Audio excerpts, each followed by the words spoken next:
Hello and welcome back to Kevin Can't Play today and our War Thunder Docuseries. Today we'll be spotlighting the Junkers Ju-87 dive bomber. As you know, I like the kind of ugly ducklings, as you can see. And today we've got one of them, the Ju-87. Not the prettiest plane, but one of the most influential for the Germans in the war. This right here is the B2 model, the first real production model of the plane. But we're moving over here to the R2 model, which we'll talk about a little bit more in depth later. It was more the long range model, had a more powerful engine. Um, Also in War Thunder, you have a couple others.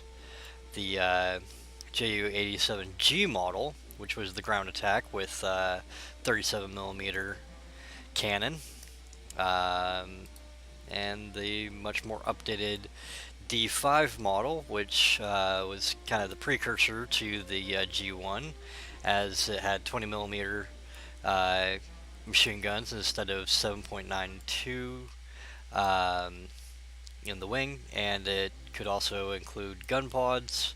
This one has an additional 4 20 millimeter, and you can also set it to have this configuration, which had 12 additional 7.92 machine guns. Yeah, 12. That's a lot of guns. Um, the D model was also the last one to actually carry bombs. And I'll get those, pull those up here. Let's get with this set up. As you can see, oh, there it goes. This one has a 500 pounder and two 250s. We'll go back to the R for our demonstration model. Now I'll bring in the B2 after the first run, so you can hear those Jericho trumpets. But this one can actually take out a T-32 tank, which is our test target. As this is a 1,000 kilo bomb, it can take out pretty much anything. Now let's get into the flight there. And we're going to have to be climbing to 15,000 feet, so it's going to take a while, so I'll be reading while we get to altitude. Taking off here. Alright, the Ju-87 or Stuka from, I'm going to butcher this word, Sturzkampfflugzeug, or German for dive bomber, was a German dive bomber and ground attack aircraft. It was designed by Hermann Pohlmann. It first flew in 1935. The Ju-87 made its combat debut in 1937 with the Luftwaffe's Condor Legion during the Spanish Civil War and served the Axis forces in World War II. The aircraft was easily recognizable by the inverted gull wings and fixed spatted undercarriage. Upon the leading edges of the earlier models of its faired main gear legs were mounted the Jericho trumpet whaling sirens, becoming the propaganda symbol of German air power and the so-called Blitzkrieg victories of 1939 and through 1942. The Stuka's design included several innovations, including its automatic pull-up dive brakes under both wings to ensure that the aircraft recovered from its attack dive, even if the pilot blacked out from the high G-forces. The Stuka operated with considerable success in close air support and anti-shipping at the outbreak of World War II. It led air assaults in the invasion of Poland in September of 1939. Stukas were critical to the rapid conquest of Norway, the Netherlands, Belgium, and France in 1940. Sturdy, accurate, and very effective against ground targets, the Stuka was, like many other dive bombers of the period, vulnerable to fighter aircraft. During the Battle of Britain, its lack of maneuverability, speed, and defensive armament meant that it required a heavy fighter escort to operate effectively. After the Battle of Britain, the Stuka was used in the Balkans campaign, the African and Mediterranean theaters, and the early stages of the Eastern Front, where it was used for general ground support as an effective specialized anti-tank aircraft and as an anti-shipping role. Once the Luftwaffe lost air superiority, the Stuka became an easy target for enemy fighters, aircraft on all fronts. It was produced until 1944 for lack of better replacement. By then, ground attack versions of the Focke-Wulf FW-190, not 109, had largely replaced the Stuka, but the Stuka remained in service until the end of the war. An estimated 6,500 Ju-87s of all versions were built between 1936 and August of 1944. Oberst Hans Ulrich Rudel was the most successful Stuka ace and the most highly decorated German serviceman of the Second World War. Now, let me turn around here and then we'll keep reading.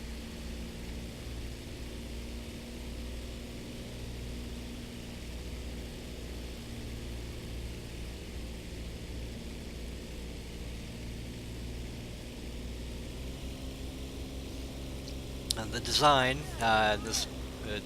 based on the B series. The Ju-87 was a single-engined, all-metal cantilever monoplane. It had a fixed undercarriage and could carry a two-man crew. The main construction material was duralumin, and the external coverings were made of duralumin sheeting. Parts that were required to be of strong construction, such as the wing flaps, were made of Pantel, a German aluminum alloy containing titanium as a hardening element. And its components were made of electron. Bolts and parts that were required to take heavy stress were made of steel. The Ju-87 was fitted with detachable hatches and removable coverings to aid and ease maintenance and overhaul. The designers avoided welding parts wherever possible, preferring molded and cast parts instead. Large airframe segments were interchangeable as a complete unit, which increased speed of repair. The airframe was also subdivided into sections to allow transport by road or rail. The wings were of standard Junkers double-wing construction. This gave the Ju-87 considerable advantage on takeoff. Even at a shallow angle, large lift forces were created through the airfoil, reducing takeoff and landing runs. In accordance with the Aircraft Certification Center for Stress Group 5, the Ju-87 had reached the acceptable structural strength requirements for a dive bomber. It was able to withstand diving speeds of 370 miles an hour and a maximum level speed of 210 miles an hour near ground level, and a flying weight of 9,500 pounds. Performance in the diving attack was enhanced by the introduction of dive brakes under each wing, which allowed the Ju-87 to maintain a constant speed and allow the pilot to steady his aim. It also prevented the crew from suffering extreme G-forces and high acceleration during pullout from the dive. The fuselage had an oval cross-section and housed, in most examples, a Junkers UMO 211 water-cooled inverted V12 engine. The cockpit was protected from the engine by a firewall ahead of the wing center section, words are hard, where the fuel tanks are located. At the rear of the cockpit, the bulkhead was covered by a canvas cover, which could be breached by the crew in an emergency, enabling them to escape into the main fuselage. The canopy was split into two sections and joined by a strong welded steel frame. The canopy itself was made of plexiglass, and each compartment had its own sliding hood for the two crew members. The engine was mounted on two main support frames that were supported by two tubular struts. The frame structure was triangulated and emanated from the fuselage. The main frames were bolted onto the engine's top quarter. In turn, the frames were attached to the firewall by universal joints. The firewall itself was constructed from asbestos mesh with dural sheets on both sides. All conduits passing through had to be arranged so that no harmful gases could penetrate the cockpit. The fuel system comprised of 2 fuel tanks between the main forward and rear spars of the inner anhedral wing section of the port and starboard wings, each with a 240-liter capacity. The tanks also had a predetermined limit, which, if passed, would warn the pilot via red warning light in the cockpit. The fuel was injected via a pump from the tanks into the engine. Should this shut down, it could be pumped manually using a hand pump from the fuel cock armature. The power plant was cooled by a 10-liter ring-shaped aluminum water container situated between the propeller and the engine. A further container of 20 liters was positioned under the engine. The control surfaces operated in as much the same way as other aircraft, with the exception of the innovative automatic pull-out system. Releasing the bomb initiated the pull-out or automatic recovery and climb upon the deflection of the dive brakes. Alright, and we are at altitude.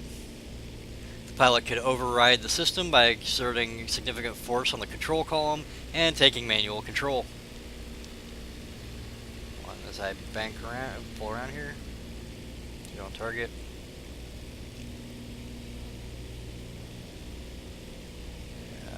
Looks like we're see way down there, right under my tail wheel. That's our target.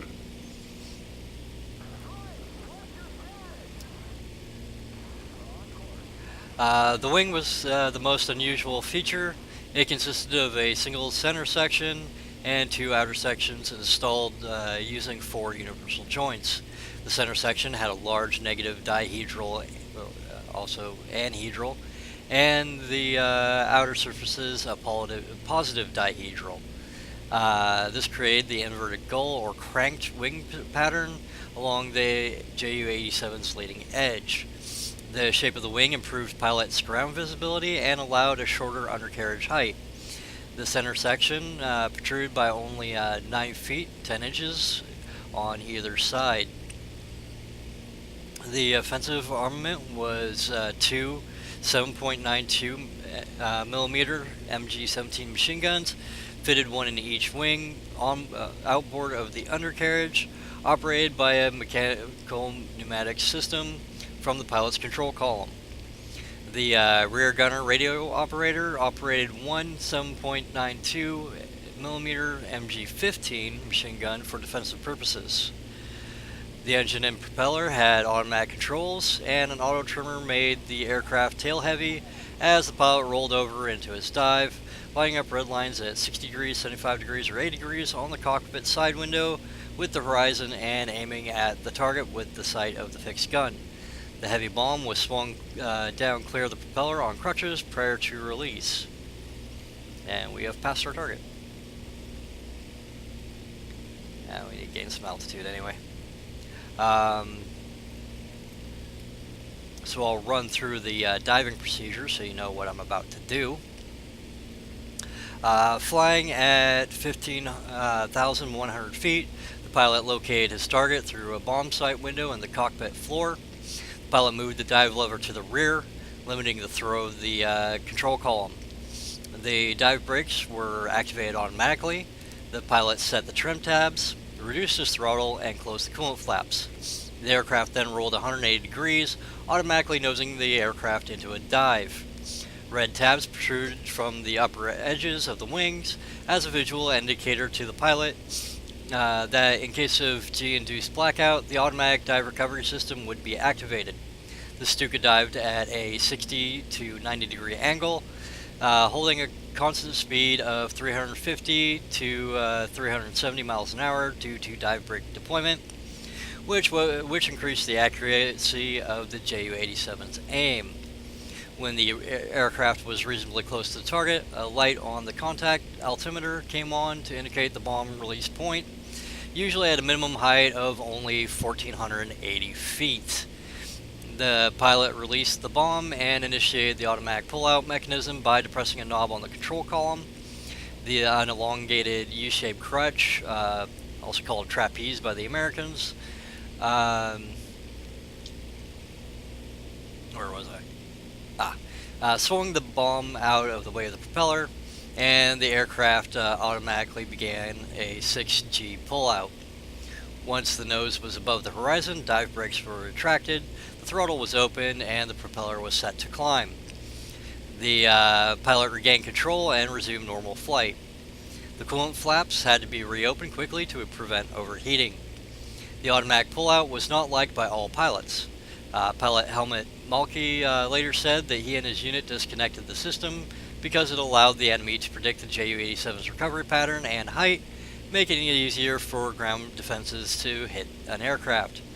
Physical stress on the crew was severe. Human beings subjected to more than 5 Gs in a seated position will suffer vision impairment in the form of a gray veil known to Stuka pilots as seeing stars. They lose vision while remaining conscious. After 5 seconds, they block out. The Ju-87 pilots experienced the visual impairments, mostly during the pull-up from a dive. Get lined on our target again, and I'll finish this section.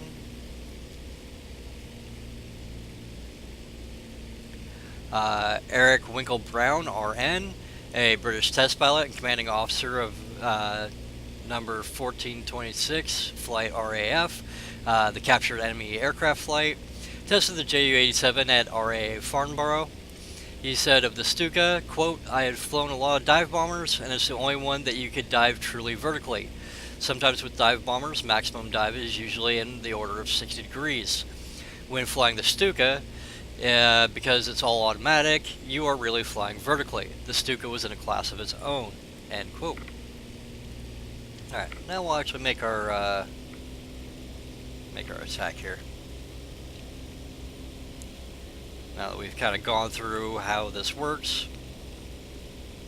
And the German dive bombing was a little bit different from conventional, which would just be a nose down over the target. But you had to lead it a little bit more. With the Stuka, you'll watch me go pretty much right over the target before I initiate my dive.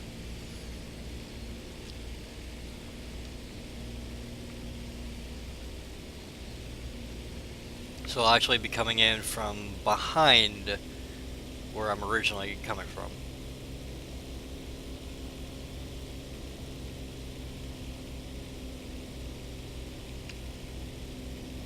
Unfortunately, the R2 model, they had gotten rid of the Jericho trumpets, so we won't hear the familiar siren. But I'll be bringing the B2 model in later to demonstrate that. After we've had our fun with the R2.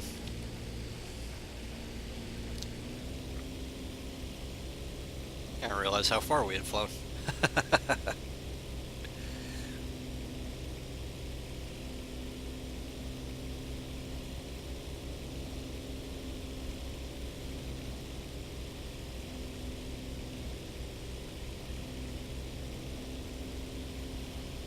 Alright, we're getting close.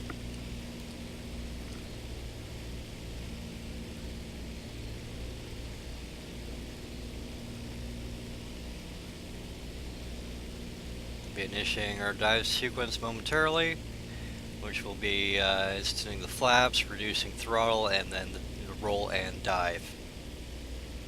Do that about now.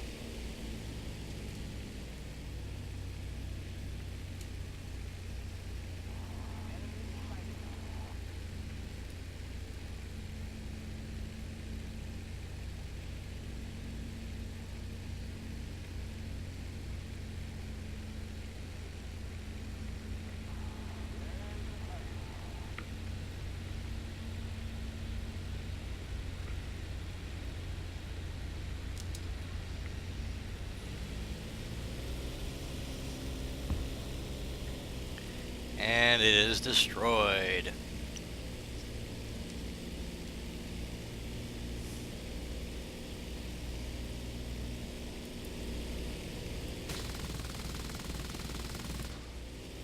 And there goes the truck as well. So yeah, as you can see, we lose altitude very quickly. We lose a lot of altitude. We dropped at about 2,000 feet. So we came down quite a ways. Yeah, 13,000 feet on that dive. Gave the pilot plenty of time to line up and get an accurate drop. I like to fly under bridges.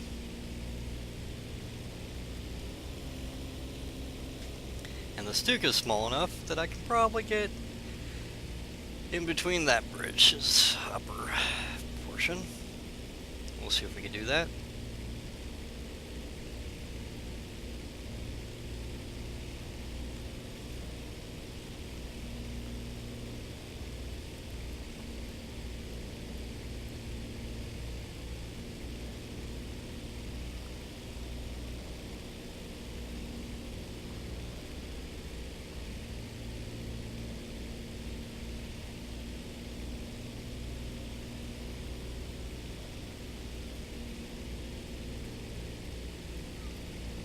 And success. Alright, we'll go land now.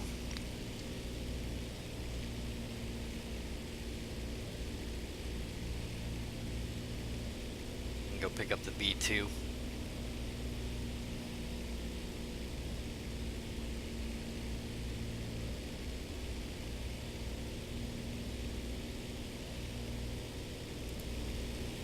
There's the airfield.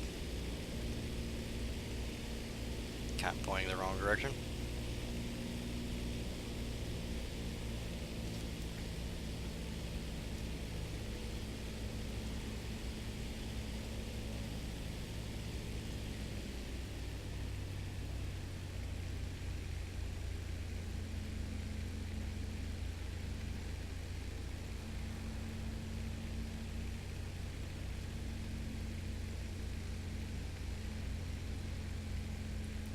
What's nice about the Stuka is the stall speed's also very low, because of the way the wings are made.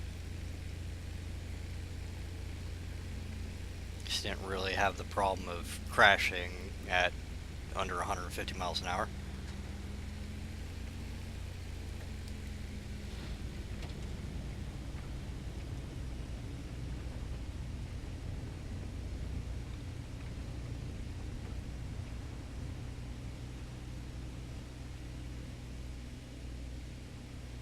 And we're down. Alright, yeah, so there's the R2 model. And we'll go pick up the B2, which is more the iconic one.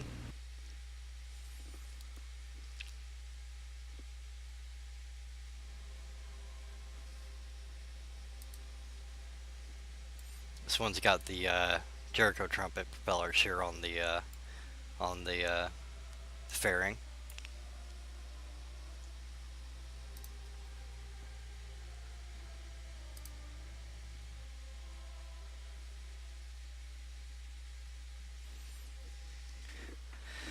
But that 250-pound bomb is just not quite enough to take out a T-32 tank.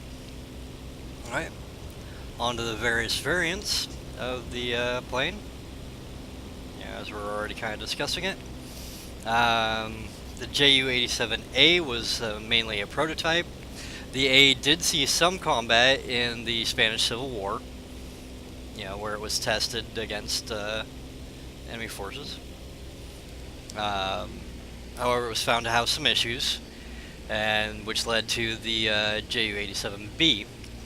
The Ju-87B series was the first mass-produced variant. By the outbreak of World War II, the Luftwaffe had 336 Ju-87B1s on hand. This one is the B2.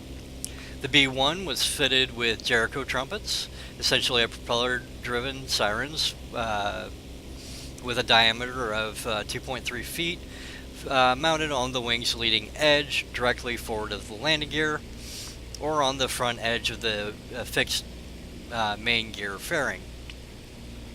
This was used to weaken enemy morale and enhance the intimidation of dive bombing.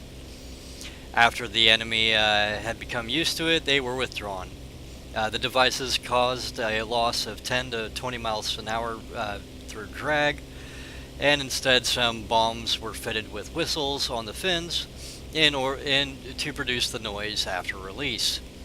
The trumpets were a suggestion from General Oberst Ernst Udet, but some authors say the idea originated from Adolf Hitler. The Ju-87R, which we were just in, was the long-range version, having a more powerful engine, larger fuel tanks, and they also used it as an experimental glider tug. The Ju-87C was the naval Kriegsmarine version. It was canceled when the German aircraft carrier project was canceled. Turn bank here for a sec.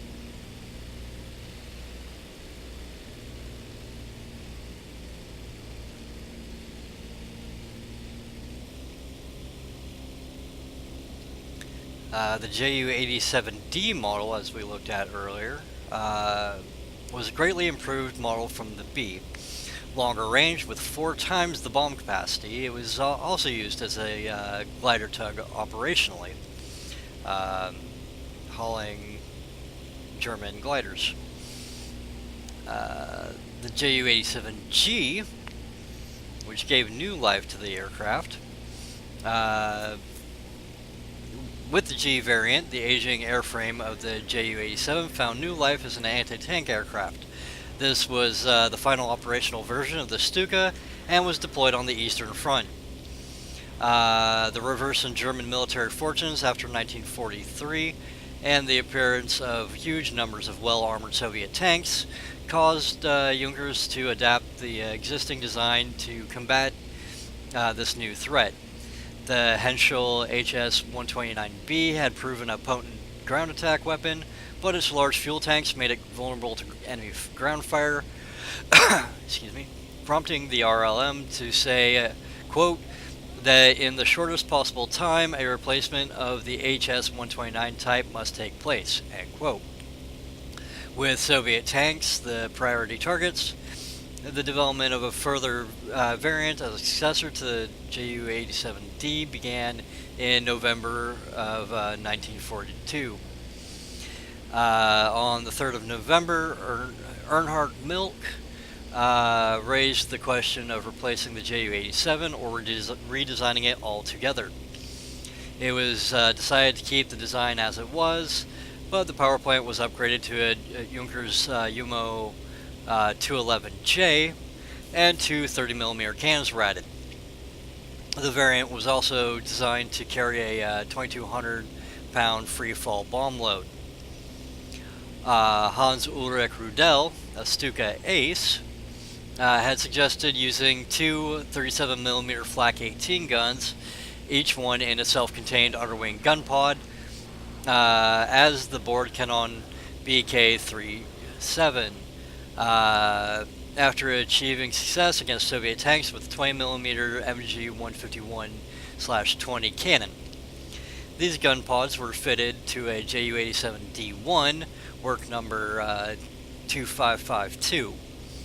The first flight of the machine took place on the 31st of January 1943, piloted by Hauptmann Hans Karl Stepp.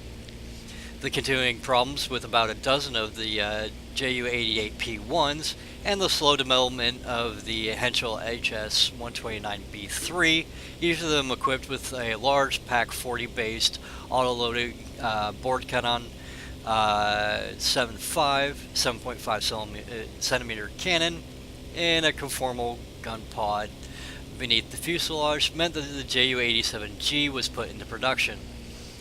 In April of 1943, the first production Ju-87 G1s were delivered to frontline units. The 2 37mm board cannon BK-37 cannons were mounted in underwing gun pods, each loaded with 2 6-round magazines of armor-piercing tungsten carbide cord ammunition.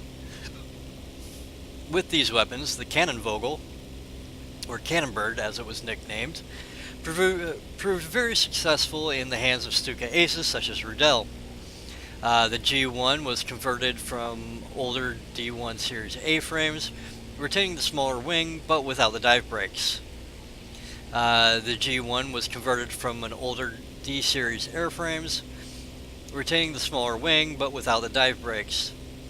The G2 was similar to the G1, except for the use of extended wing of the D5. 208 G2s were built, and at least a further 22 more were converted from D3 airframes. Only a handful of production Gs were committed to the Battle of Kursk. On the opening day of the offensive, Hans Ulrich Rudel flew the only official Ju-87G, although a significant number of Ju-87D variants were fitted with the 37mm cannon and operated as unofficial 87Gs before the battle. In June of 1943, the RLM ordered 20 Ju-87Gs as production variants. The G1 later influenced the design of the Fairchild Republic A-10 Thunderbolt II, with Hans Rudel's book, Stuka Pilot, being required reading for all members of the A-10 project. Operational history. We covered the bit of the Spanish Civil War, in which the A version was tested, and some B1s were also taken later to test them as well. As for the Second World War, all Stuka units were moved to Germany's eastern border in preparation for the invasion of Poland. On the morning of the 15th of August, 1939, during a mass formation dive bombing demonstrations for high-ranking commanders of the Luftwaffe at Neuhammer training grounds near Sagan, 13 Ju-87s and 26 crew members were lost when they crashed into the ground almost simultaneously. The planes dived through cloud, expecting to release their practice bombs and pull out of the dive once below the cloud ceiling, unaware that the ceiling was too low and unexpected ground mist formed, leaving them no time to pull out the dive. And we'll get into Poland in just a minute after we make this attack run.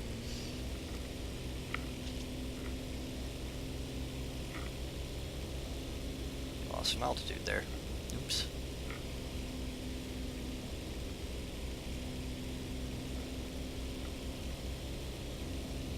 Coming in over the target.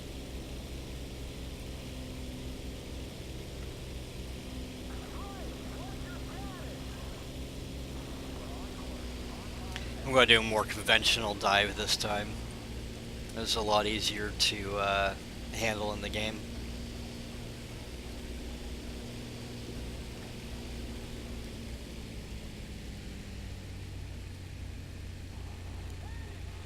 We should have the sirens kicking in. There they go.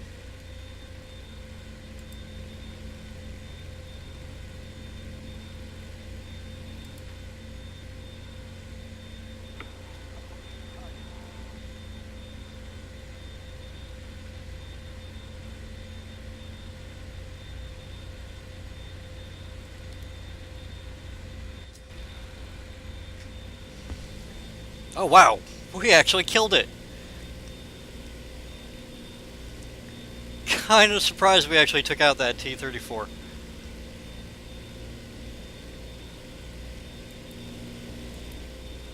There's that truck.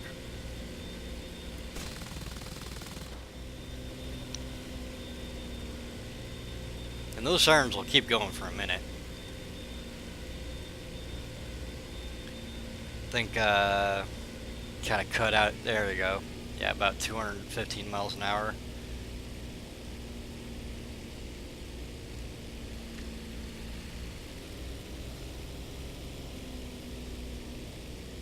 Where the hell's that truck? Did we pass it again? Yeah, we must have.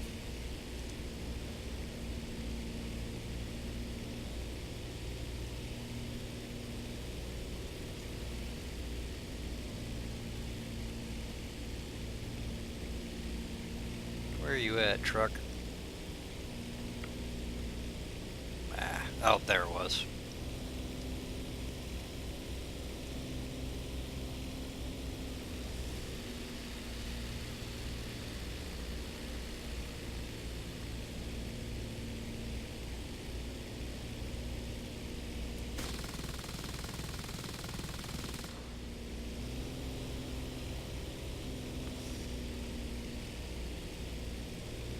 Come on.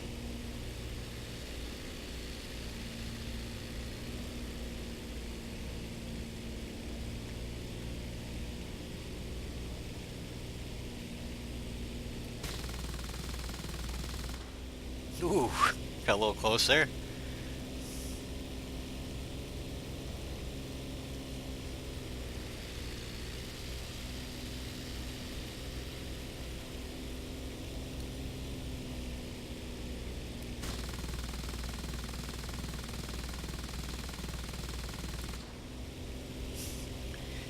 And I'm messing this truck up, but I ain't killing it.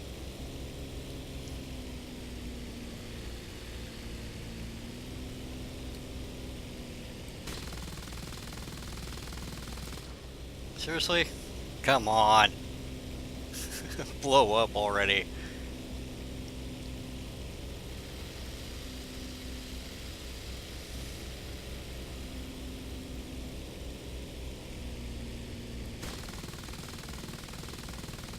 There we go. Finally killed the driver. And we'll head back towards the landing.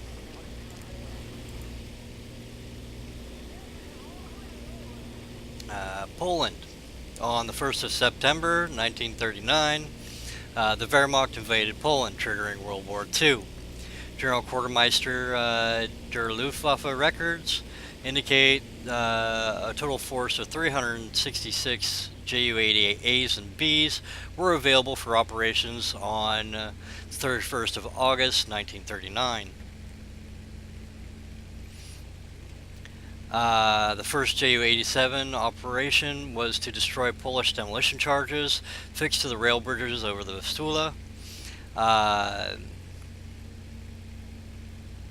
linked Eastern Germany to the Danzig corridor and East Prussia, as well as Polish Pomerania.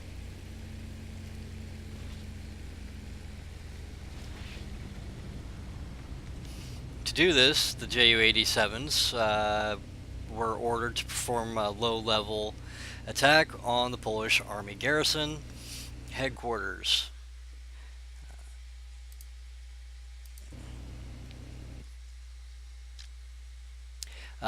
Two and 3 Stug 1 targeted the cables along the embankment, the electricity plant, and signal boxes at Derchow. A Ket, or flight of 3, Ju-87s of 3 Stig 1, led by Staffel Captain Oberlieutenant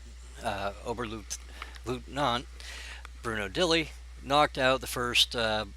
carried out the first bombing attack of the war. The Stukas attacked 11 minutes before the German declaration of hostilities and hit the targets. The Ju-87s achieved complete success. The mission failed, however, as the German army delayed their advance, allowing the Poles to carry out repairs and destroy all but one of the bridges before the Germans could reach them. Second. I think we'll go with the G1 here.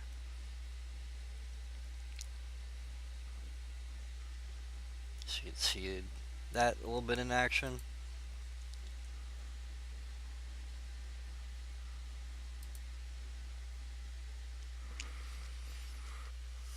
Ju-87 achieved the first air victory during World War II on the morning of the 1st of September 1939, when Rottenführer Lieutenant Frank Neubert of 1 Stig 2 Immelmann shot down a Polish PZL P-11C fighter while it was taking off from Balas Airfield.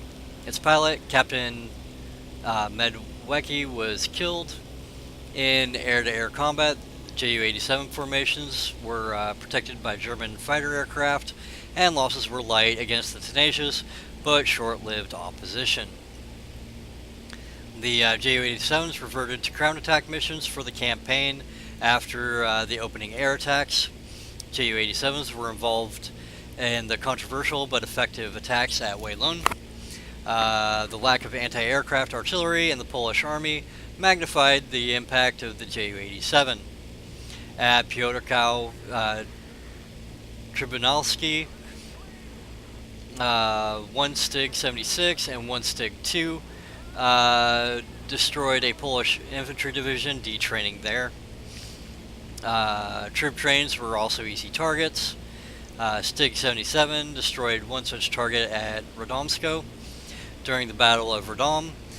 6 Polish divisions trapped by encircling German forces were forced to surrender after a relentless 4-day bombardment by Stig 51, 76, and 77. Employed in this assault were 110-pound fragmentation bombs, which caused appalling casualties to the Polish ground troops. Demoralized, the Poles surrendered. The Stukas also participated in the Battle of Zura, which resulted in the breaking of Polish resistance. The Stukas also participated in the Battle of... oh, I just read that. The dive bomber wings come on, I practice this. Sturs Kampfgeschwader alone dropped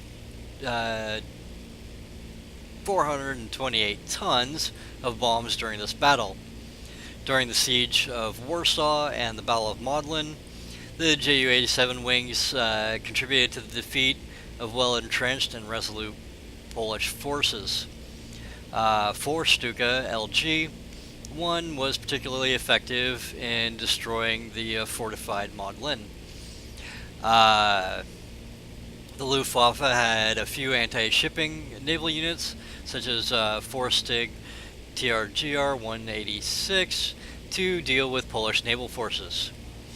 This unit performed effectively, sinking the 1,540-ton destroyer Witcher and the mine layer Griff of the Polish Navy, both moored in a harbor.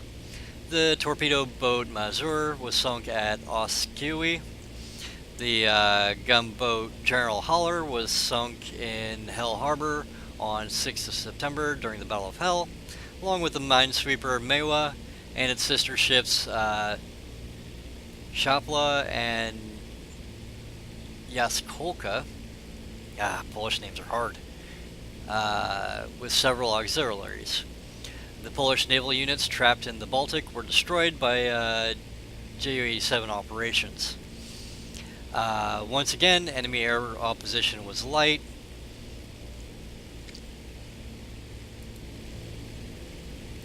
I'm at a bad angle for that attack.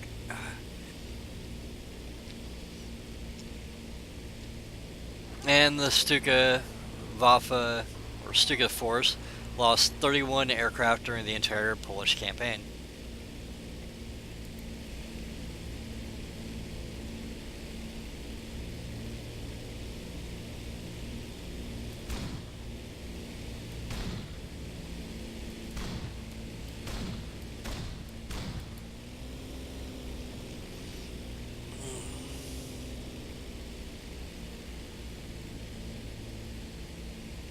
Huh. They actually fixed the recoil on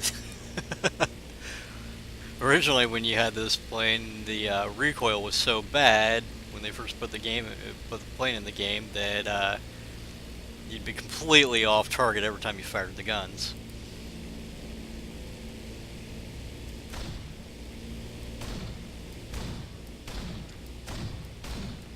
As the kick was just so damn bad. Yep, cans are out of ammo. Head back to base. Alright, yeah, let's just fly around. But yeah, that's the G2 and oh, must have burnt down. Nice. Must have caught it on fire. Here's a look at the G2 there. The big 37mm cannon. Also, the D and G models had twin 7.92s for the tail gunner, so a little bit more air defense. Norway. Operation Vesterobung began on 9th of April 1940 with the invasions of Norway and Denmark. Denmark capitulated within the day. Norway continued to resist with British and French help. The campaign was not a blitzkrieg of fast-moving armor divisions supported by air power, as the mountainous terrain ruled out close Panzer/Stuka cooperation. Instead, the Germans relied on paratroops transported by Ju-52s and specialized ski troops. The Ju-87s were given the role of ground attack and anti-shipping missions. They proved to be the most effective weapon in the Luftwaffe's armory, carrying out the latter task. On the 9th of April, the first Stukas took off from occupied airfields to destroy Oscarborg Fortress after the loss of the German cruiser Blucher, which disrupted the amphibious landings in Oslo through Oslo Fjord. The 22 Ju-87s had helped suppress the Norwegian defenders during the ensuing Battle of Drøbak Sound, but the defenders did not surrender until after Oslo had been captured. As a result, the German naval operation failed. Stig 1 caught the 735-ton Norwegian destroyer Ager off of Stavanger and hit her in the engine room. Ager was run aground and scuttled. The German wings were now equipped with a new Ju-87R, which differed from the Ju-87B by having increased internal fuel capacity and two 300-liter underwing drop tanks for more range. The Stukas had numerous successes against Allied naval vessels, and in particular the Royal Navy, which posed a formidable threat to German naval and coastal operations. The heavy cruiser Suffolk was attacked on the 17th of April. Her stern was virtually destroyed, but she managed to limp back to Scapa Flow with 33 dead and 38 wounded crewmen. The light cruiser squadron consisting of the sister ships Kurakoa and Curlew were subjected to a lengthy attacks, which badly damaged the former one for one Ju-87 lost. A witness later said, quote, "They threatened to take our masthead with them in every screaming, nerve-wracking dive." The same fate nearly befell the swoop Black Swan. On the 27th of April, a bomb passed through her quarterdeck, a wardroom, a water tank, and a 4-inch magazine, and out through the hull to explode in the fjord. The muffled explosion limited the damage to her hull. Black Swan fired 1,000 rounds, but failed to shoot any of her attackers down. The HMS Bittern was sunk on the 30th of April. The large French destroyer Bison was sunk, or Bison, was sunk along with HMS Afridi by Sturzkampfgeschwader 1 on 3 May 1940 during the evacuation from Namsos. Bison's forward magazine was hit, killing 108 of the crew. Afridi, which attempted to rescue Bison's survivors, was sunk with the loss of 63 sailors. 49 officers and men, 13 sailors, and 33 survivors from Bison were lost aboard the Afridi. All ships were targeted. Armed trawlers were used under the German air umbrella in an attempt to make smaller targets. Such craft were not armored nor armed. The Ju-87s demonstrated this on the 30th of April when they sank the Jardine and Warwickshire. On the 15th of May, the Polish troop ship Trubry was sunk, carrying a number of the remaining French or Polish troops that were trying to make their way to England.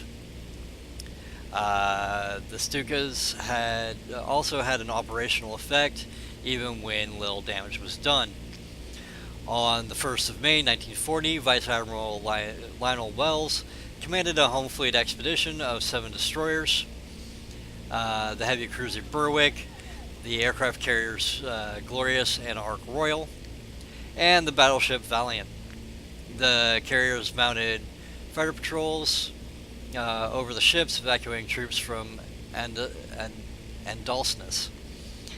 The Stuka waves, accompanied by HE-111s, achieved several near misses, but were unable to obtain a hit.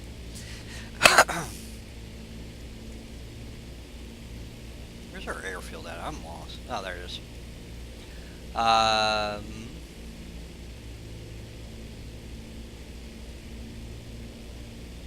Nevertheless, Wells ordered that no ship was to operate within range of the Ju-87's Norwegian airfields. The Ju-87s had, in effect, driven British sea power from the Norwegian coast. Moreover, Victor reported that the Commander-in-Chief of the Home Fleet Admiral, Charles Forbes, that carrier operations were no longer practical under the current conditions. In the following weeks, Stig 1 continued their sea operations. Off Namsos on the 5th of May 1940, they caught and sank the Royal Norwegian Navy transports Offjord and Blåfjell.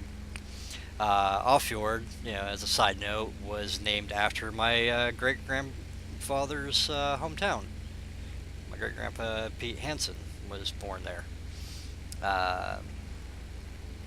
before he immigrated to the States. The Ju-87s then took to bombing the town and the airstrip to support German forces under the command of Edward Dietl. The town fell in the first week of May.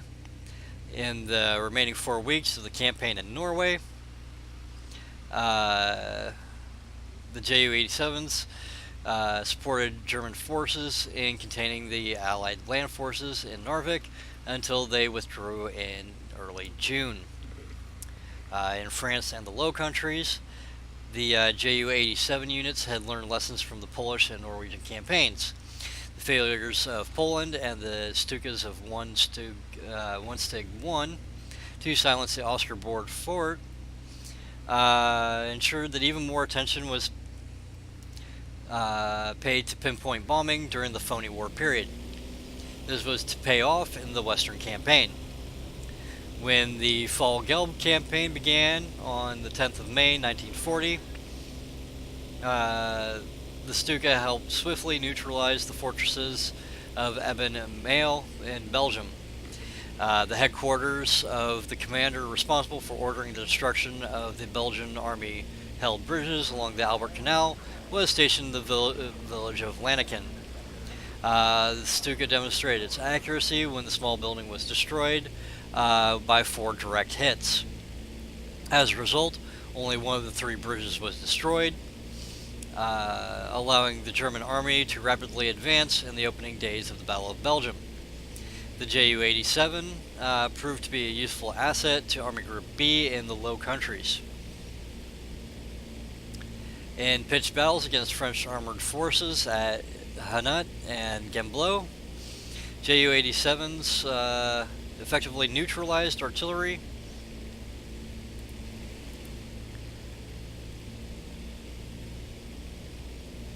and armor.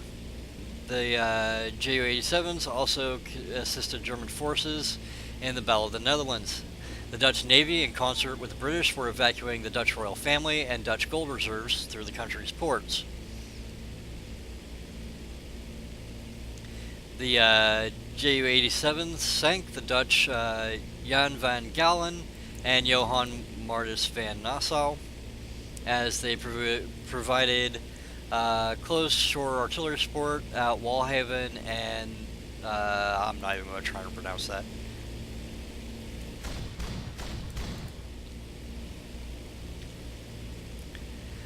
The British Valentine was crippled, beached, and scuttled, while Winchester, Whitley, and Westminster were damaged. Whitley was later beached and scuttled after an air attack on the 19th of May. The Ju-87 units were also instrumental in the Battle of France. It was here that most of the Ju-87 equipped units were concentrated. They assisted in the breakthrough at Sedan. the critical and first major land battle of the war on French territory.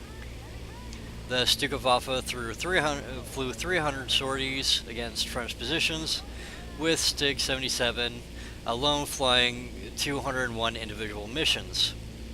As a side note, the little shield symbol there ahead of the Balkankreuz is actually the squadron symbol or heraldry of Stig 77.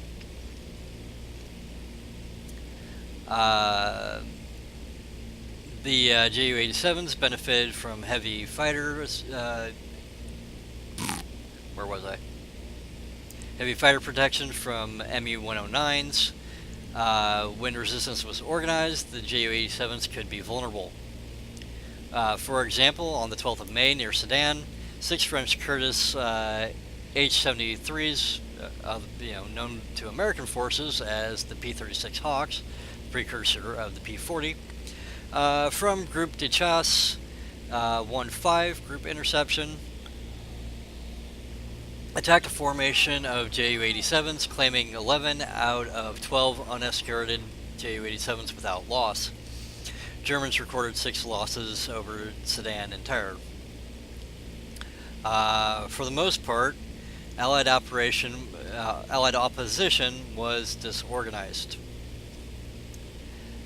During the battles of Montcornet, Arras, Boulogne, and Calais, the Ju-87 operations broke up counterattacks and offered pinpoint aerial artillery support for the German infantry. The Luftwaffe benefited from excellent ground-to-air communications throughout the campaign. Radio-equipped forward liaison officers could call upon the Stukas to direct them to attack enemy positions along the axis of advance. In some cases, the Stukas responded in 10 to 20 minutes, which is pretty damn quick for close support. Even an artillery strike can take up to 10 to 20 minutes, let alone get a flight of aircraft over target and attacking. Oberstleutnant, words are hard, especially German words. Hans Siedemann, Baron von Richthofen's chief of staff, said that never again was such a smoothly functioning system for discussing and planning joint operations achieved, end quote. During the Battle of Dunkirk, many Allied ships were lost to Ju-87 attacks as the British Operation Dynamo sought to evacuate French and British armies from the pocket.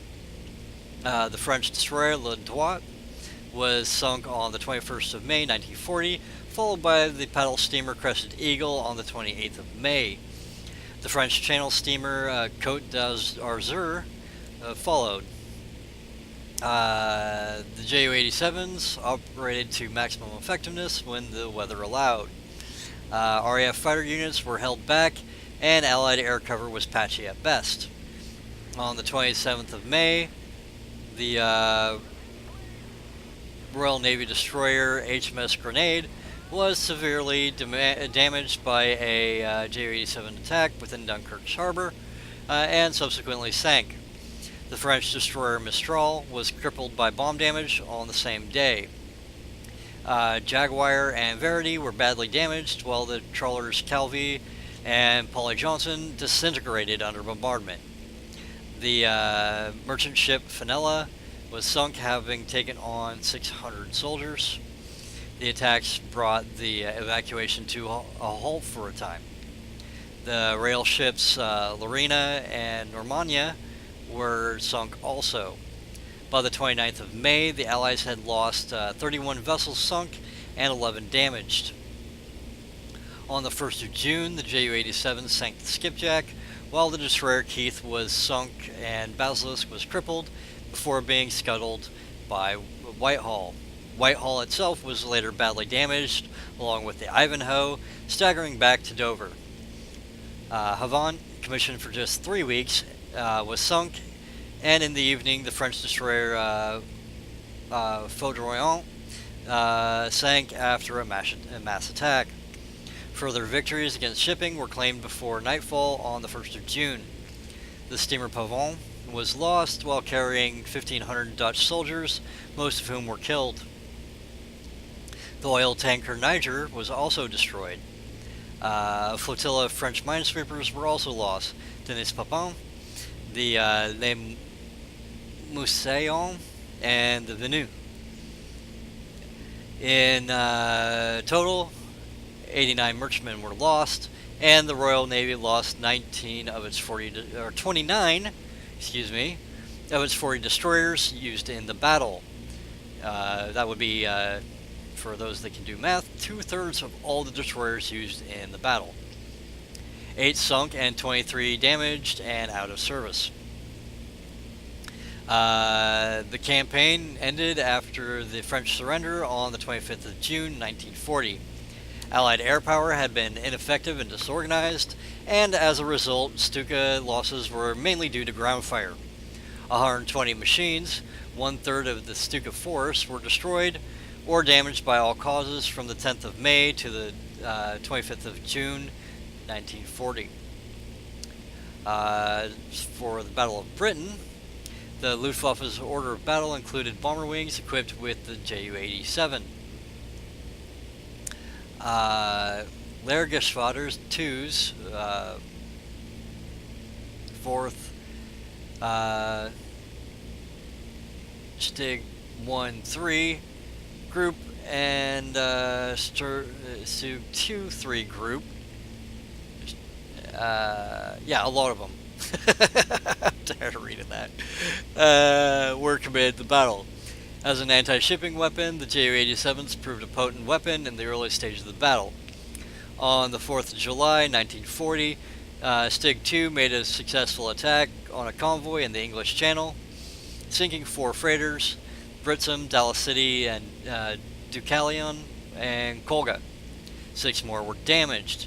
That afternoon, 33 Ju-87s delivered the single most deadly air assault on British territory in history, when 33 Ju-87s of 3 Stug 51, avoiding Royal Air Force interception, sank the 5,500-ton anti-aircraft ship HMS Foylebank in Portland Harbor, killing 176 of its 298 crew. One of the Foylebank's gunners, leading seaman John F. Mantle, continued to fire on the Stukas as the ship sank. He was awarded a posthumous Victoria Cross for remaining at his post despite being mortally wounded. Mantle may have been responsible for the single Ju-87 lost during the raid. During August, the Ju-87s also had some success. On 13th of August, the opening of the main German attacks on the airfields took place. It was known to the Luftwaffe as Adlertag, or Eagle Day. Messerschmitt Bf-109s of Jagdgeschwader 26 were sent out in advance of the main strike and successfully drew off RAF fighters, allowing 86 Ju-87s of Stig 1 to attack RAF Detling in Kent unhindered. The attack killed the station commander, destroying 20 RAF aircraft on the ground, and a great many of the airfield's buildings. The Battle of Britain proved for the first time that the Ju-87 was vulnerable in hostile skies against well-organized and determined fighter opposition. The Ju-87, unlike other dive bombers, was slow and possessed inadequate defenses. Furthermore, it could not be effectively protected by fighters because of its low speed and the very low altitudes at which it ended its dive bomb attacks. As we see, we drop down to pretty low altitudes at the end of the attack, and they are slow to gain altitude again. The Stuka depended on air superiority, the very thing being contested over Britain. It was withdrawn from attacks on Britain in August after prohibitive losses, leaving the Luftwaffe without precision ground attack aircraft.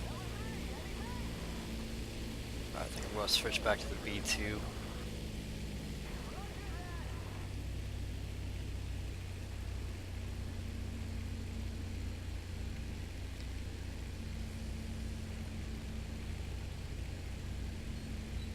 I'm coming in hot.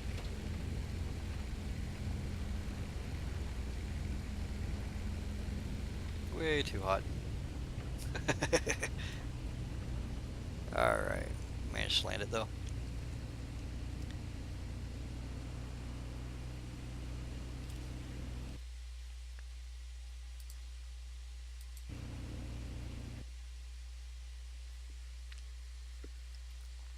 Steady losses had occurred throughout their participation in the battle. On the 18th of August,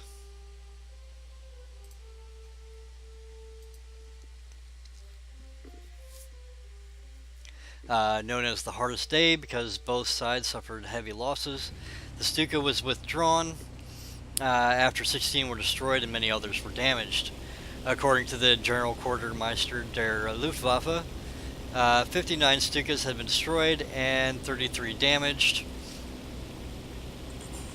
to varying degrees in 6 weeks of operations.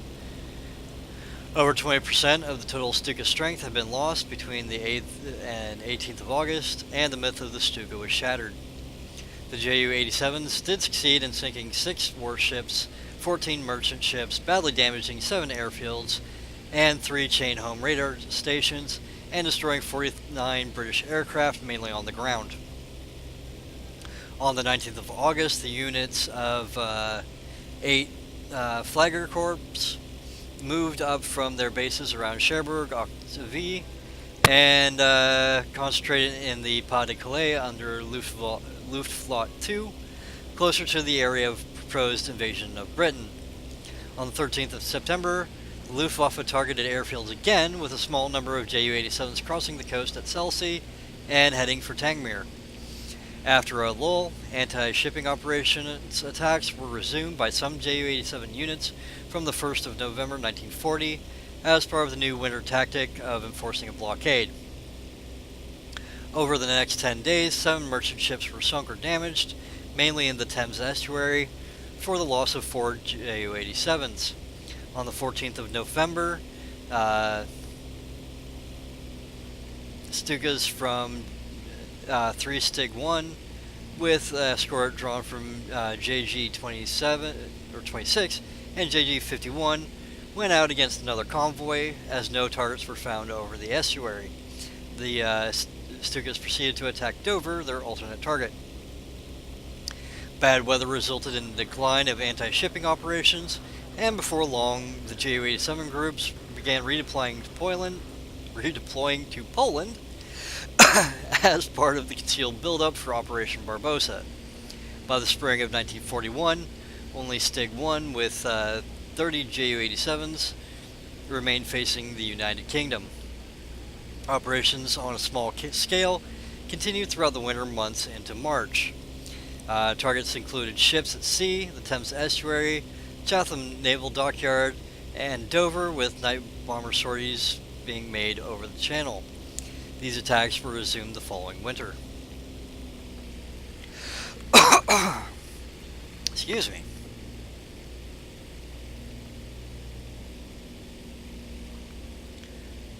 Throat's getting a little harsh there. One moment.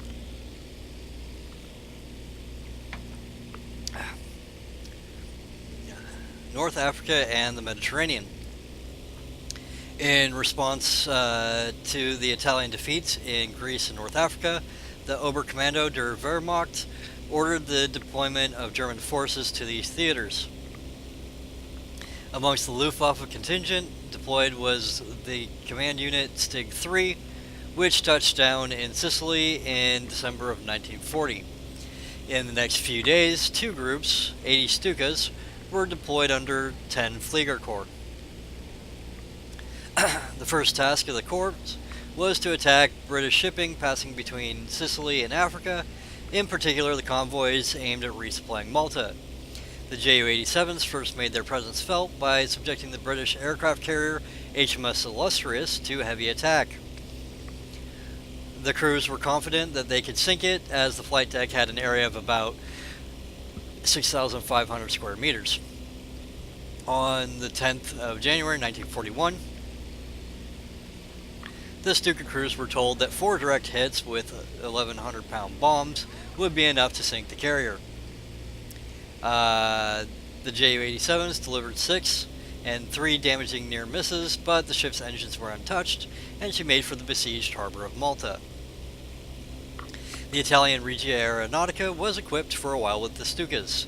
In 1939, the Italian government asked the RLM to supply 100 Ju-87s. Italian pilots were sent to Graz in Austria to be trained for dive-bombing aircraft. In the spring of 1940, between 72 and 108 Ju-87B1s, some of them ex-Luftwaffe aircraft, were delivered to 96 Gruppo Bombardamento Tufo. The Italian Stuka, renamed the Picchiatello, was in turn assigned to Gruppi 97, 101, and 102. The Picchiatelli were used against Malta, Allied convoys in the Mediterranean, and in North Africa, where they took part in conquering Tobruk.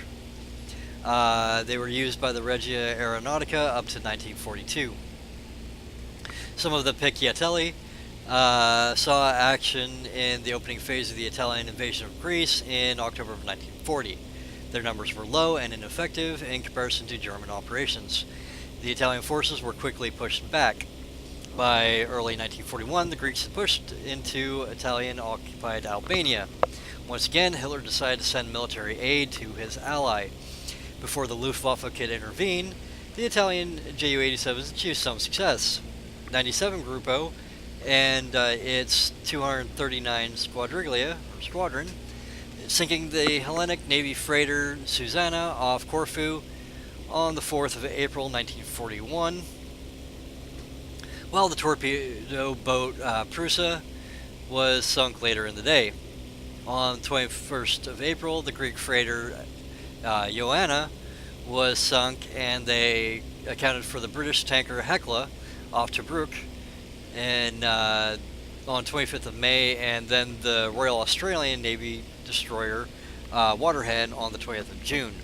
The British gunboat Cricket and supply submarine Cachalot became victims. The former was crippled and later sunk by Italian warships.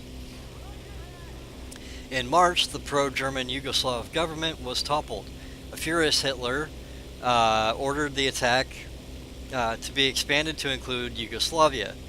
Operation Merida commenced on the 7th of April. The Luftwaffe committed Stig 1, 2, and 77, which this plane is marked as, to the campaign. The Stuka once again spearheaded the air assault with a frontline strength of 300 machines against minimal Yugoslav resistance in the air, allowing the Stuka to develop a fearsome reputation in the region. One moment while I make this bank. Operating unmolested, they took a heavy toll of ground forces, suffering only light losses.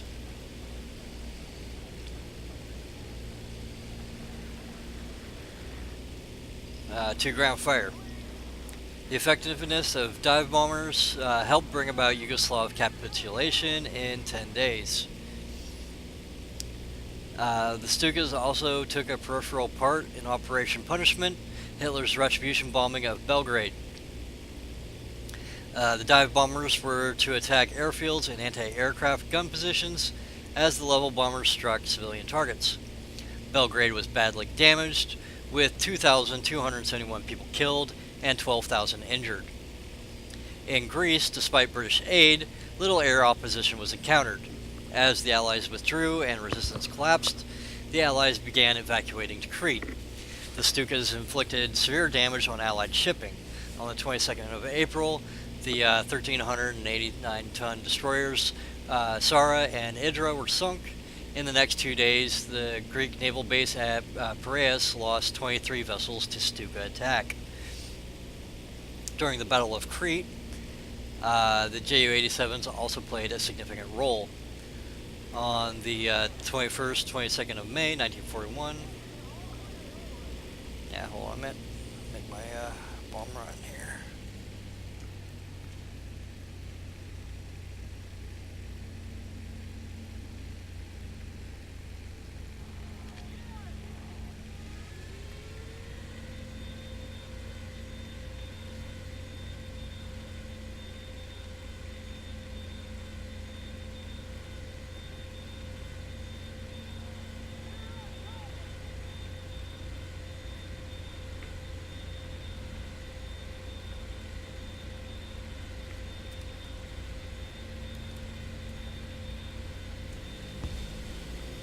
Oh, man, again, another T-32 or T-34. Getting lucky with those 250 pounders.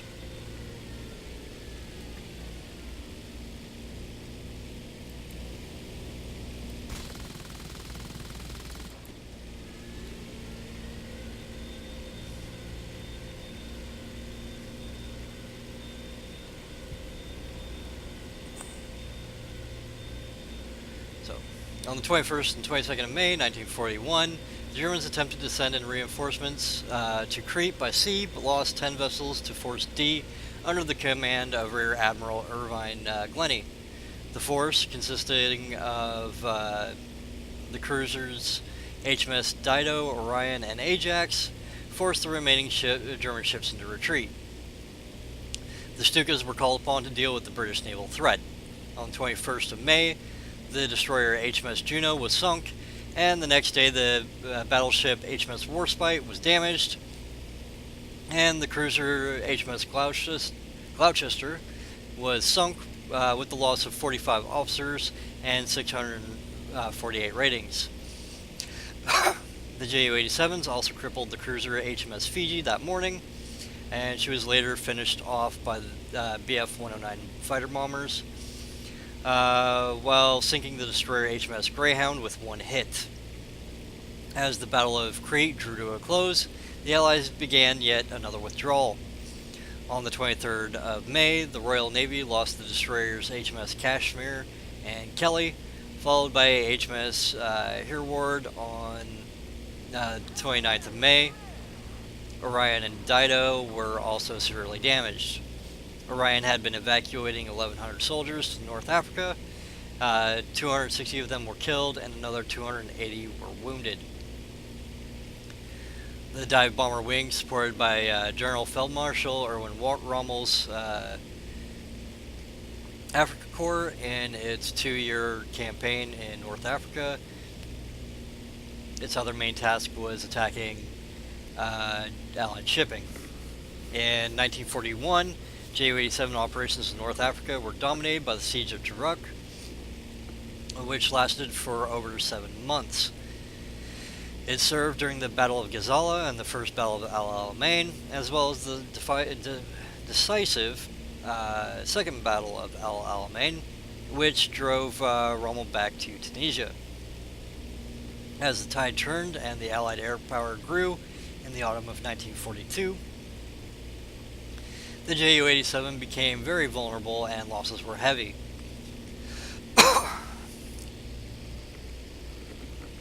The entry of the Americans into North Africa during Operation Torch made the situation far worse. The Stuka was obsolete in what was now a fighter-bombers war. The Bf-109 and Focke-Wulf 190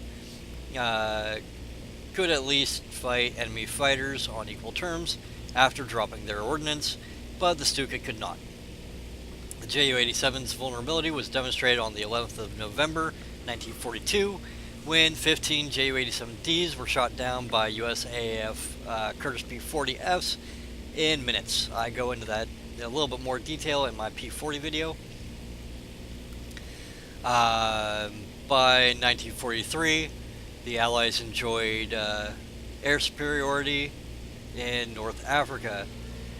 The Ju-87s ventured out in wrought strength only, often jettisoning their bombs at the first sight of enemy aircraft.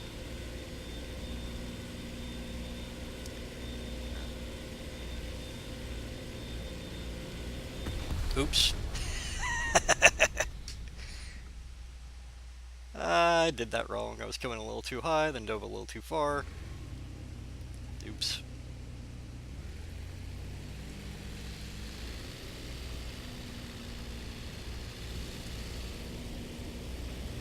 Now I'm just kind of being silly.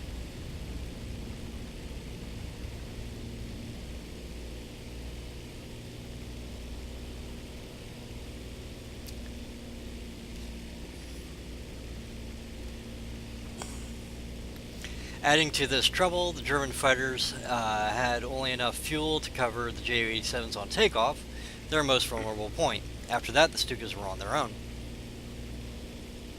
The dive bombers continued operations in southern Europe.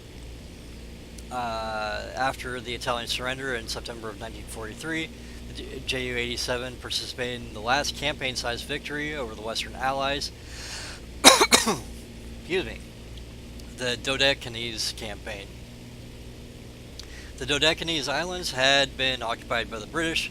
The Luftwaffe committed 75 Stukas of Stig 3 based in Megara and Argos to recover the islands.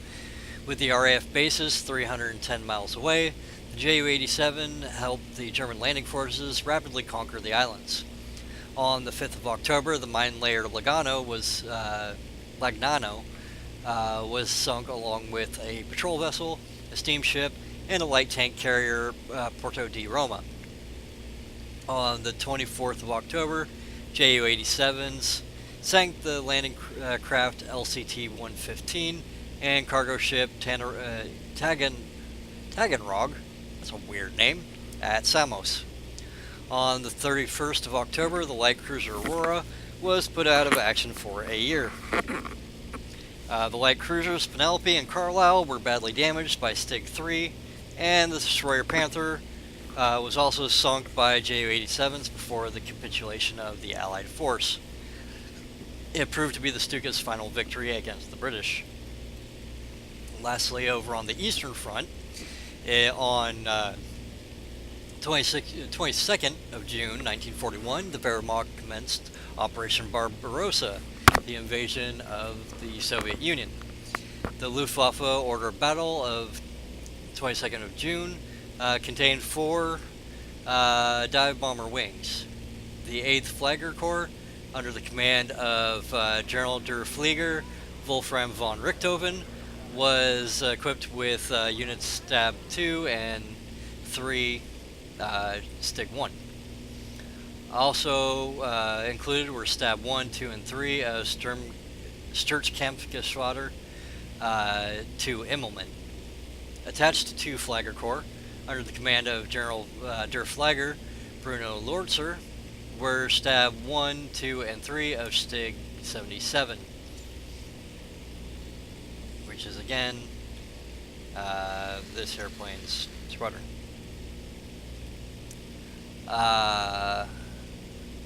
Under the command of General Oberst Hans-Jürgen Stumpf, operating from Norway's Arctic Circle, were allotted 4 Group Lehrgeschwader 1. The first Stuka loss on the Soviet-German front occurred early in the morning of the 22nd of June, while being escorted by Bf-109s from JG-51 to attack Brest Fortress. Oberleutnant Karl Führing of Stig 77 was shot down by an I-153. The dive bomber wings suffered only 2 losses on the opening day of Barbarossa. As a result, the Luftwaffe's attention, the Soviet Air Force in the Western Soviet Union was nearly destroyed. The official report claimed 1,489 Soviet aircraft were destroyed. Goering ordered this checked, as he doubted it. After picking their way through the wreckage across the front, Luftwaffe officers found that the tally exceeded 2,000. In the next 2 days, the Soviets reported the loss of another 1,922 aircraft. Soviet air resistance continued, but ceased to be effective, and the Luftwaffe maintained air superiority until the end of the year. The Ju-87 took a huge toll on Soviet ground forces, helping to break up counterattacks of Soviet armor, eliminating strong points and disrupting enemy supply lines. A demonstration of the Stuka's effectiveness occurred on the 5th of July when Stig 77 knocked out 18 trains and 500 vehicles. As the 1st and 2nd Panzer Groups forced bridgeheads across the Dnieper River and closed in on Kiev, the Ju-87s again rendered invaluable support. On the 13th of September, Stukas from Stig 1 destroyed the rail network in the vicinity, as well as inflicting heavy casualties on escaping Red Army columns, for the loss of only one Ju-87. On the 23rd of September, Hans Ulrich Rudel, who was to become the most decorated serviceman in the Luftwaffe of Stig 2, sank the Soviet battleship Marat during an air attack on Kronstadt Harbor near Leningrad with a hit to the bow with a single 2,200-pound bomb. During this action, Lieutenant Egbert Yakel sank the destroyer Minsk, while the destroyer Staraguchi and submarine M74 were also sunk. The Stukas also crippled the battleship Oktyabrskaya Revoluция, or October Revolution, and the destroyers Silny and Grozyachi in exchange for two Ju-87s shot down. 2 Stukas for 3 ships. That's pretty good. It's a pretty good deal.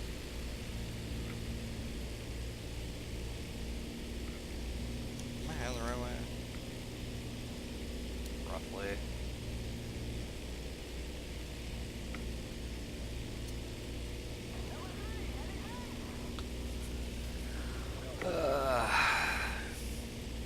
Elsewhere on the Eastern Front, the Junkers assisted Army Group Center in its drive forward to Moscow.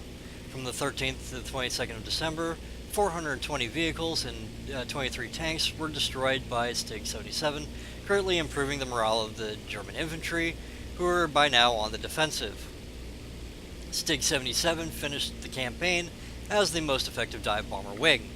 It had destroyed 2,401 vehicles, 234 tanks, 92 artillery batteries, and 21 trains, for the loss of only 25 Ju-87s to hostile action. At the end of Barbarossa, Stig 1 had lost 60 Stukas in aerial combat and 1 on the ground. Stig 2 lost 39 87s in the air and 2 on the ground.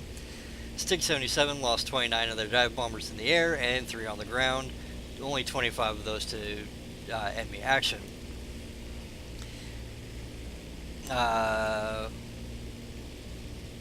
4 STLG-1, operating from Norway, lost 24 Ju-87s, all in aerial combat.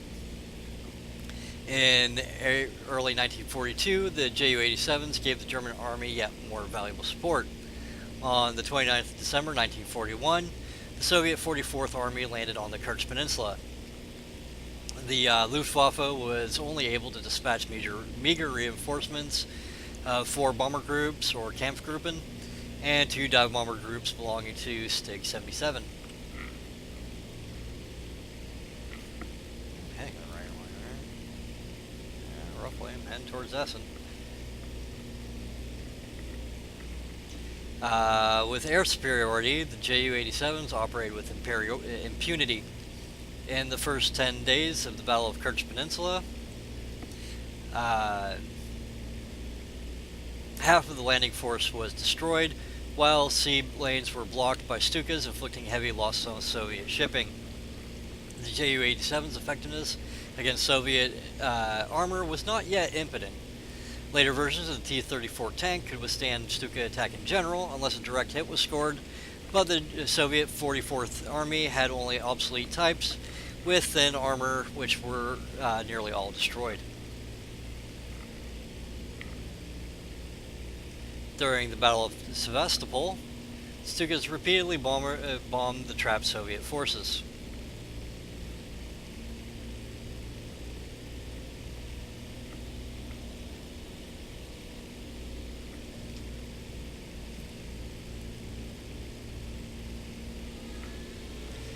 Some Ju-87 pilots flew up to 300 sorties against the Soviet defenders. Luftwaffe 4's Stig-77 flew 7,708 combat sorties, dropping 3,537 tons of bombs on the city. Their efforts helped secure the capitulation of Soviet forces on the 4th of July. For the German summer offensive, I lost my place. Fall Blau, the Luftwaffe had concentrated 1,800 aircraft into Luftwaffe 4, making it the largest and most powerful air command in the world. The Stuka Waffe's strength of this force stood at 151.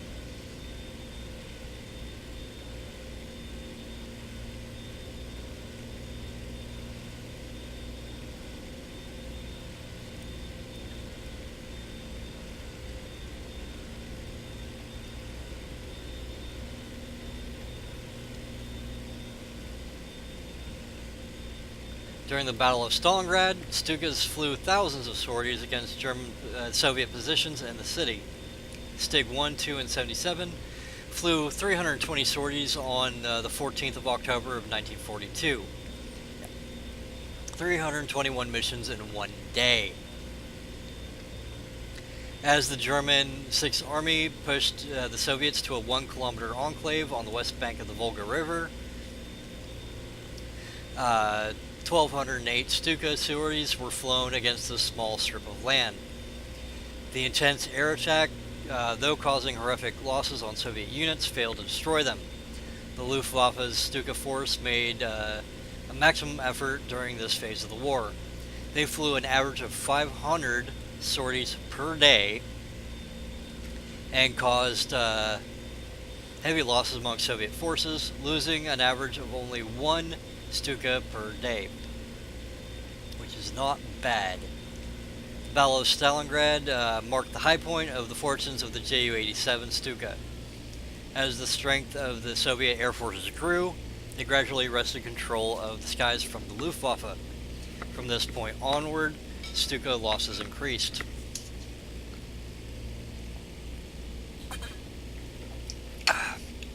The Stuka was also heavily involved in Operation Citadel, the Battle of Kursk. The Luftwaffe committed 1, 2, and 3 Stig 1 and 3 Stig 3 under the command of Luftwaffe 6. 1, 2, and 3 of Stigs 2 and 3 were committed under the command of Hans Seidemann's Flagger Corps 8. Hauptmann-Rudel's cannon-equipped Ju-87Gs had devastating effect on Soviet armor at Orel and Belgorod.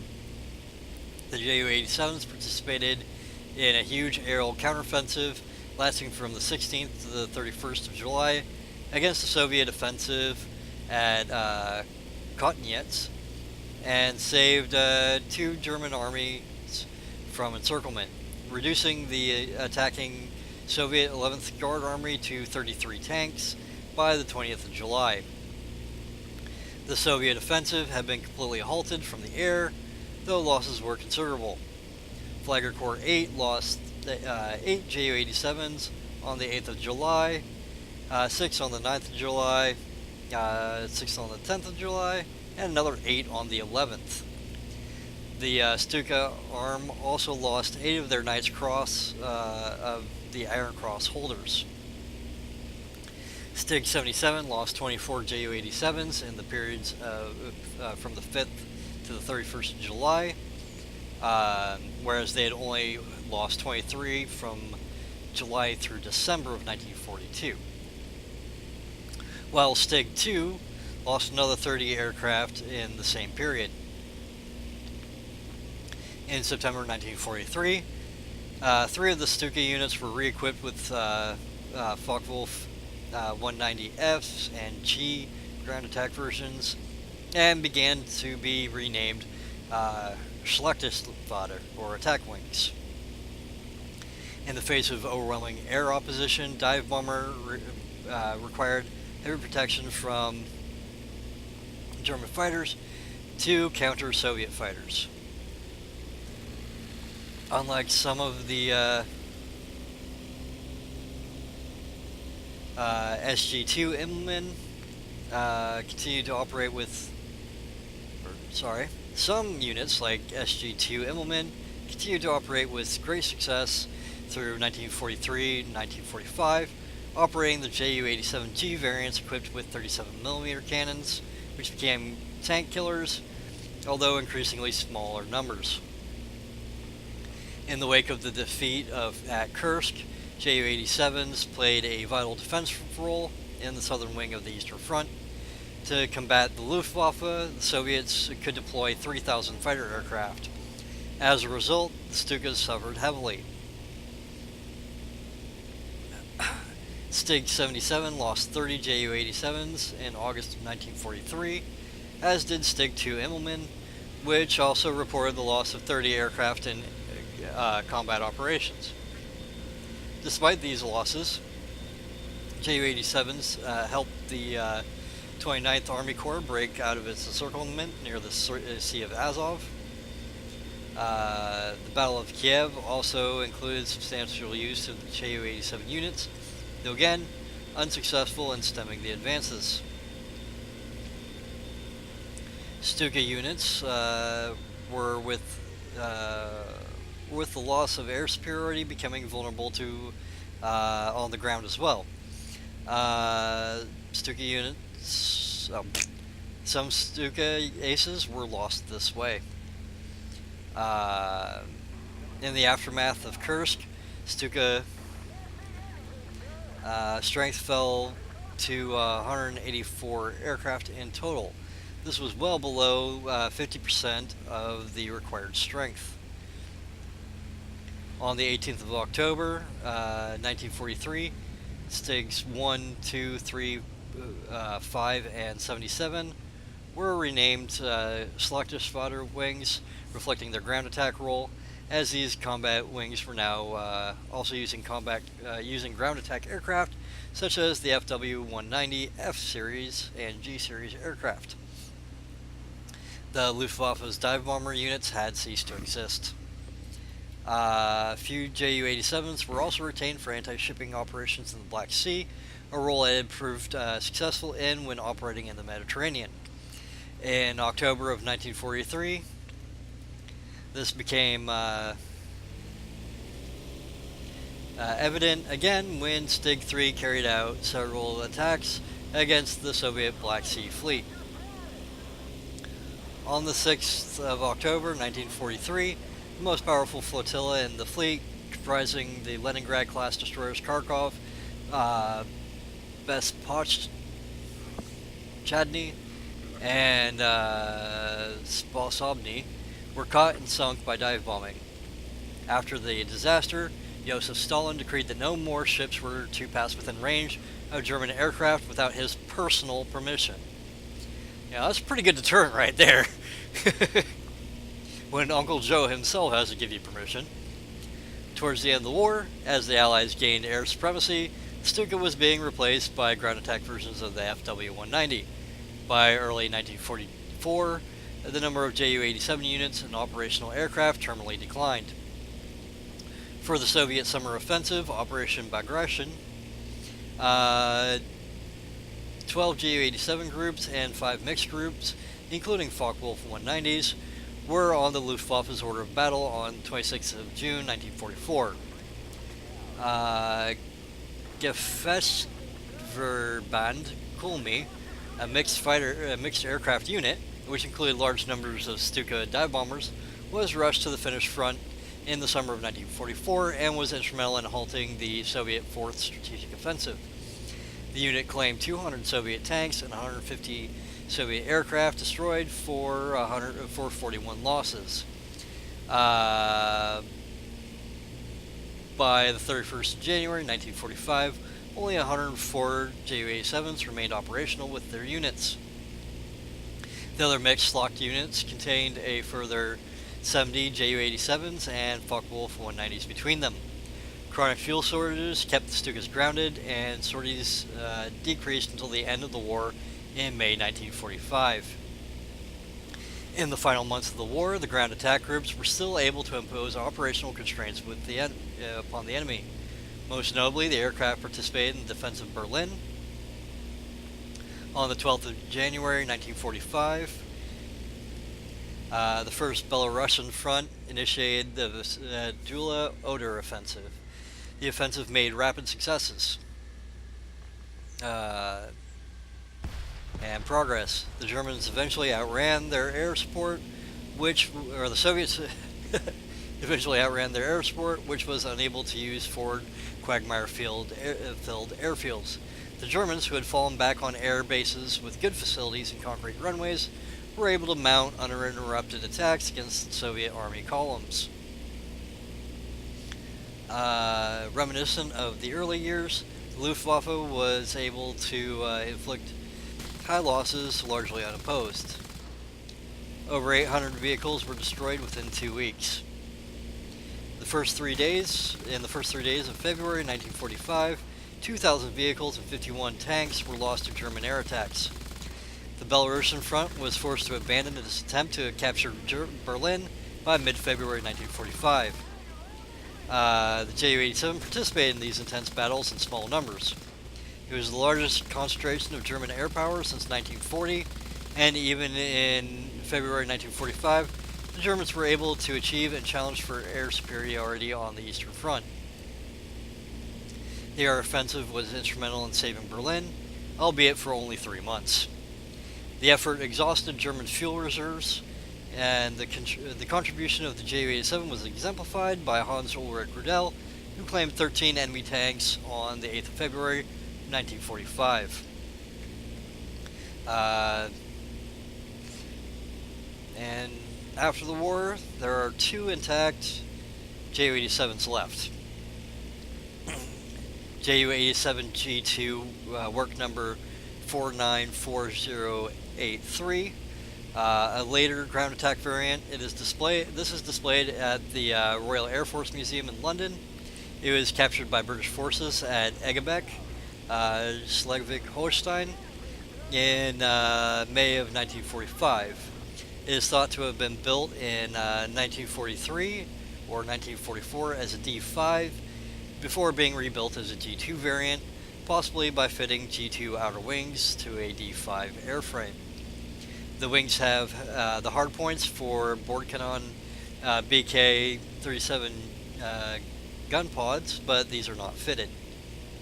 It was one of 12 captured German aircraft selected by the British for museum preservation and assigned to the Air Historical Branch. The aircraft was stored and displayed at various RAF sites until 1978, when it was moved to the RAF Museum. In 1967, permission was given to use the aircraft in the film Battle of Britain, and it was repainted and modified to resemble a 1940 variant of the Ju-87. The engine was found to be in excellent condition, and there was little difficulty in starting it, but returning the aircraft to airworthiness was considered too costly for filmmakers, and ultimately models were used in the film to represent Stukas. In 1998, the film modifications were removed, and the aircraft was returned to the original G2 configuration. There's also a Ju-87 R2 Trop, or Tropical, work number 5954.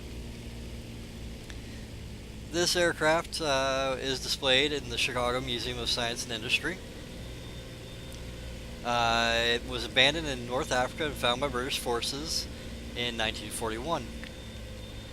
The Ju-87 was donated by the British government and sent to the U.S. during the war.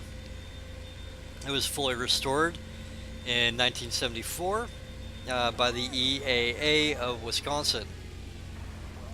There is one other Ju-87 under restoration in the United States.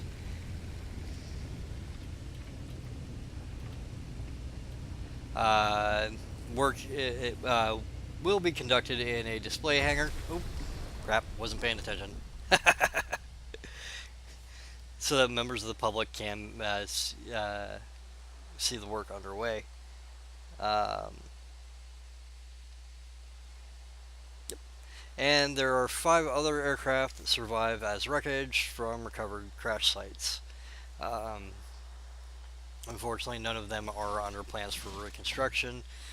2 or 3 of them were actually found underwater, so they are in pretty bad shape. But there you have it. There's the Ju-87 Stuka, one of my favorite aircraft of the war.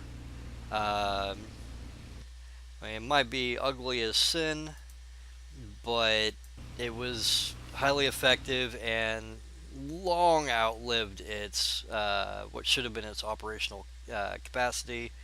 I mean, it was it was pretty obsolete around the time of the Battle of Britain, yet continued on till the very end of the war, seeing the last air engagements in World War II. Pretty much the only plane that can claim that, other than maybe a few 109s. So yeah, there you have it. I will have some um, additional videos posted in the description below, linking some actual footage from the time, from Second World War, showing the Ju-87 in action and the sounds it made, along with I'll also be doing a gameplay video later with the Ju-87. So yeah, until next time, I will see you later.